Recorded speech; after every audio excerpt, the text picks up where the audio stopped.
Welcome to Parlay Power Hour for September 16, 2021. I'm joined by my opponent on November 21st. For tickets, go sports20.com/tickets. You can watch me and Grant fight it out in Blacksburg, Virginia. The tail of the tape photo dropped today. Grant, first of all, how are you doing? Second of all, have you shit your pants yet? I'm doing pretty good to answer your first question, and no, I have not to answer the second one. I'm ready. I'm locked in. Got a big day at the gym coming up today. I'm going to kick your ass. I'm getting ready for it. I'm training with like the toughest boxing crew in Boston. Like Boston is a boxing city, and I'm at the toughest boxing gym in the world, Grant. Like I'm going to kill you. Like that's it. They're going to have to hold me back, Grant, from killing you. The only people that can fight in Boston are the drunk people at the pub. I'm not that afraid. All right, Grant. All right, we'll see. We'll see. This is Parlay Power Hour, best hour of your day. As the fight approaches, we're going to be doing a lot of trash talk, so we'll save it for then. But go on my Instagram at Tanner Kern, my story. You can check out our tail of the tape photo. Very good stuff. All right, best hour of your day, obviously. Caesar Sportsbook, risk-free bet, Sports 20 RF, up to $5,000. Grant, if you place $100 in cumulative NFL wagers by September 30th, you get a $150 gift card to NFLshop.com. They basically say, here's 50 free dollars. Go take it. Go buy yourself a jersey. Subscribe to the network. As usual, we have Thursday Night Football night. We have a little baseball, which is very exciting. Baseball's coming out of the wire, though, Grant. How about those freaking Red Sox yesterday, Grant? That was a big win. It was 4-4 going into the ninth. Huh? It was huge. Not big, Grant. It was fucking huge. I don't know. It was the Mariners. Come on now. When you were mentioning the teams that had a chance to make the playoffs, you didn't even mention them, even though they were right there. So that tells me you don't think it's a huge game, but whatever. It was a big win. It was 4-4 going into the ninth. Red Sox ended up winning 9-4. You probably would have thought it was an easy win for them if you hadn't paid attention to it. But yeah, they closed the door. That's what good teams do. That's what I've been waiting for the Red Sox to do. Is when you walk through that door, you got to slam it behind you. So then the Blue Jays won yesterday, and then the Yankees almost lost to the Orioles, but they found a way to win after the umpires kicked the ground square off the field. So we'll be talking about that later today. All right, Grant, let's get into it. Should I go first today? Why not? Go crazy. Should I go first, Grant? Because then you always go first, and you did a football bet. So all our other stuff's football bet. So let's get into it. All right, first of all, yesterday we went 2-2. Got to be better today. We got the Rockies and the Braves for my bet. Let me throw it up here. Plus 3.5. Geez, I would love to take that. Plus 1.5. Rockies plus 3.5. Yeah, good Rockies work there. Plus 3.5 is a steal tonight. All right, Rockies plus 1.5 versus the Braves at minus 132.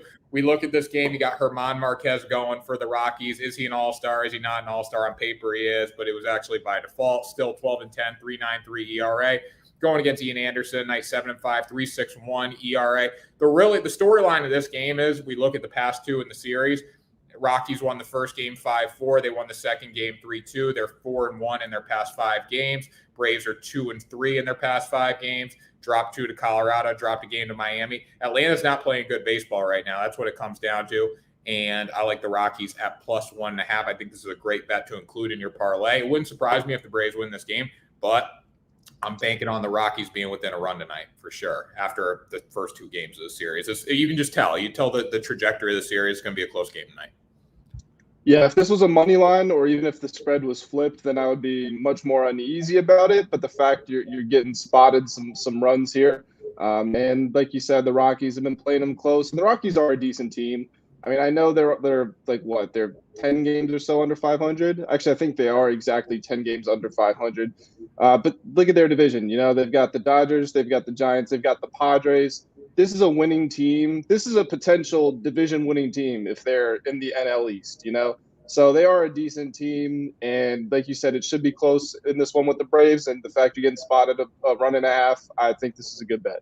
I never thought about that, actually. So, if you have 57 games against the Giants, Dodgers, and Padres, like if you take that away, they'd probably be pretty damn good. So I never thought about that, Grant. Just opened my eyes to something this morning. Nice job. All right, Washington football team minus 3.5. I think this is a lock at plus 100. They come out, they dominate tonight. Giants are trash, and they got to hurt Saquon Barkley. Bad offensive line. Grant, what do you think? Yeah, the Giants, the biggest question mark for them, it's not even a question mark. We know what the problem is. It is that offensive line. And I mean, there are gaps or places you can improve. Daniel Jones has talent, but he turns the ball over a ton, and he's inconsistent. Defense was really hellacious.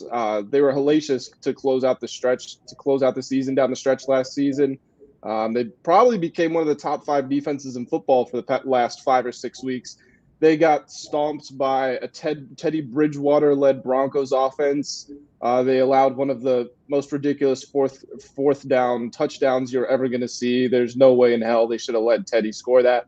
And Washington, yeah, they lost 16-20 at their home stadium to the Chargers.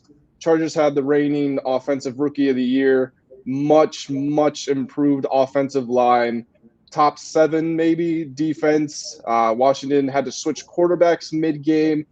They were missing their number 2 receiver, Curtis Samuel, who's supposed to be their deep threat. There were a lot of factors at play, and they still played a Chargers team that's much better than the Broncos. They played them a lot closer than the Giants played the Broncos. So this should be a lock, like you said. -3.5, which means a field goal is not going to win it, but it shouldn't really matter. I would not be surprised if Washington ends up doubling up the Giants in points. No, I mean, if Washington comes out and plays their game, they're going to win this football game. That's what it comes down to. Mornings of my good-looking guys. What's up, Gloria? I almost said guys and Gloria together. What's up, Gloria? How you doing? Gloria, I saw your comment on the MLB Daily Picks video. Shout out to you. You're #1 fan here on Sports 2.0 Network. Where's some of the other fans been? Where's our boy? Chi-Town? Where's Chi-Town? I don't know. And where's Lockalola? They've just vanished. Lockalola only comes when Will's on the show. We got to get Will on tomorrow. Will's got to get here on a Friday. Antonio Gibson, first touchdown score of the night. This is our risk bet, Caesar Sportsbook risk-free bet. Actually, the last Thursday night game, we got this exact prop right.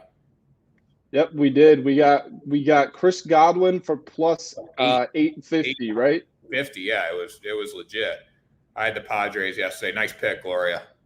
Way to show up. That's a great bet yesterday because you know what? I still think the Padres are going to be good. Gloria, what do you think about the Tatis jersey? What do you think? Nice stuff, right? Anyways, Antonio Gibson first touchdown score. Bottom line is you got Taylor Heineke in this game. This was our thought process. You got Taylor Heineke. Obviously, he can do it. Playoff Heineke last year, but he's only made he's only appeared in 7 games since 2017, so he doesn't have a whole lot of experience. They're going to come out and try to establish the run game tonight. And if they do, Antonio Gibson's going to be one carrying the football. I'd rather give my first touchdown bet prop to a running back than a receiver. So I'm going to go with Antonio Gibson. Grant, you like this one too.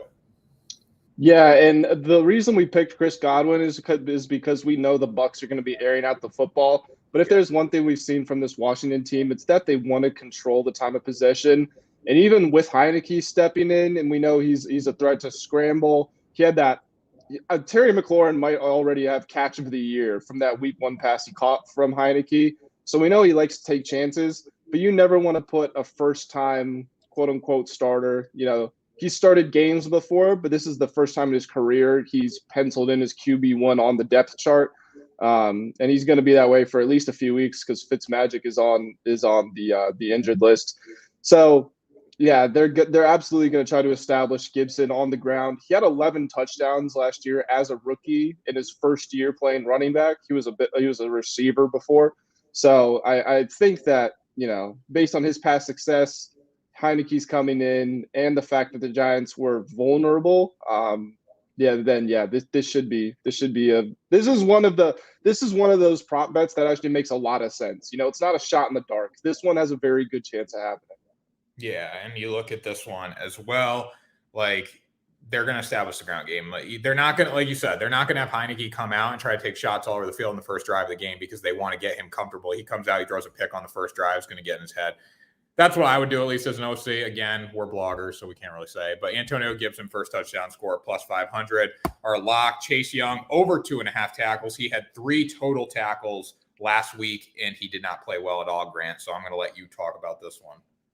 Yeah, he didn't play well at all. I mean, he was going against, like I said, a newly improved Chargers offensive line. They got Rashawn Slater. They got Balaga from the Packers. So it was a Balaga or Lindsley. I don't know. I always get them confused.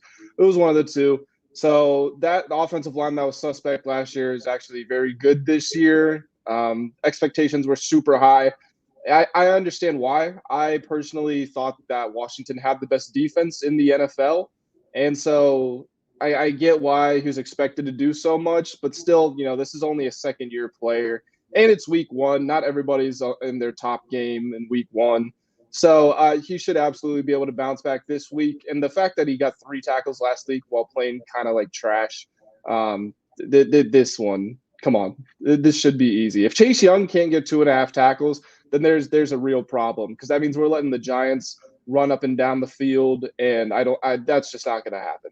No, I mean, realistically, he could do this in sacks tonight. Like that's just the kind of player he is. So we look at this lock -155, great parlay bet for sure. Great bet to include in the parlay. All these, man. I mean, you could do Antonio Gibson first touchdown score and Chase Young for a couple bucks and have a pretty big return on that. So that does it, Grant. That was a quick one today. Quick and efficient, baby. Parlay Power Hour, September 16th, 2021. What are your final thoughts?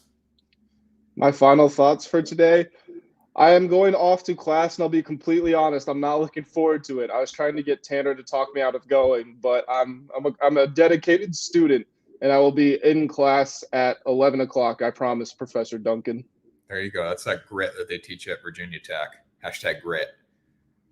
#grit. Get it on the helmet. Yeah, get on the forehead. Put it right here. I'm just gonna paint grit. I should do that. I'm gonna paint grit on my face. What are my final thoughts, Grant? Well, I'm not going to go to class. I don't have class. I'm in the real world, and I have to work a lot today. So that's what I'm going to do. More content.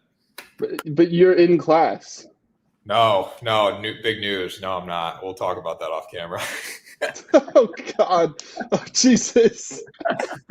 So, yeah, I just got to work today. But, yeah, anyways, content, baby. Content. DraftKings, FanDuel to the freaking moon here on the Sports 2.0 network. Gloria, Bengals. All right, Gloria, we'll talk about that tomorrow, but Burrow Mania is running wild in Cincinnati. So I don't mind that. That was Parlay Power Hour, Grant. One thumb. Wait, Cam does it. No, wait. Cam does it one thumb, one pinky, one finger. I like one thumb, one finger, one pinky. Yeah, I like our way better. Yeah, okay. One thumb, one finger, one pinky. All love. See you later. That was Parlay Power Hour. Bang, bang.